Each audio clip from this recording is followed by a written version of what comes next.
Странските компании во земјава се подготвуваат и за најлошото можно сценарио од војниот конфликт. Очекуваат состојбата таму да им ги зголеми трошоците не само за енергенси, туку и за другите суровини кои ги користат во работата.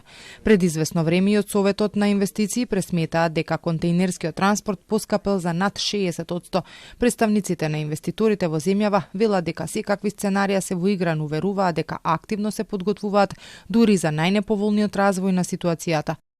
Има навистина многу различни сценарии. Не би можел да ви кажам конкретни бројки, но во секој случај ги прилагодуваме плановите и начинот на производство да може да одговориме и на најлошите сценарии. Иако состојбата е сериозна, засега не се соочуваат со проблеми во снабдувањето на потребните суровини и материјали. Ако анализирате целата криза околу Иран, повеќе во овој момент тие прекини на синџирите на добавување се сконцентрирани во Азија. Индиректни се последиците за европскиот регион.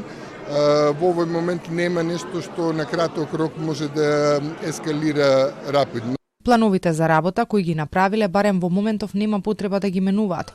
Неодамна пак и од Советот на инвестиции посочија дека засега нема намалени нарачки од странство, но дека забележуваат намален обем на испораката на материјалите кои им се потребни во работата. Како и сите глобални фирми, така и оние кои работат тука се во грч од она што ќе се случува, но велат ситуацијата се следи на дневно ниво.